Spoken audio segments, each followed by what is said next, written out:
Agnes Krak, tillykke med sejren. Fortæl om terrænet. Hvordan oplevede du det? Jamen, jeg synes, det var overraskende fedt. Det var ret brudt på en eller anden måde. Mange grene, og de spor, der var på kortet, var ikke lige til at være på. Og ja, rigtig DM-natterræn, hvor man skulle kæmpe for det. Så det var fedt. Og hvordan gik det? Jamen, det gik egentlig fint. Jeg har lidt problemer med retningerne undervejs, som en gang ender ud i et lidt større fejl, og ellers så er det bare nogle små tidstab hister her, men ellers overordnet rigtig fint. Ja. Og nu er vi lige startet på 2024. Hvad er det næste, du skal deltage i her i sæsonen?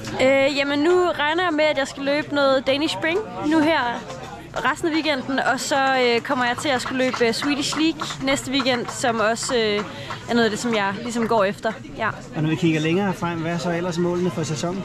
Jamen, jeg går all in på EM i Ungarn til august, og det bliver, ja, det er det, jeg arbejder hårdt frem mod. Tusind tak.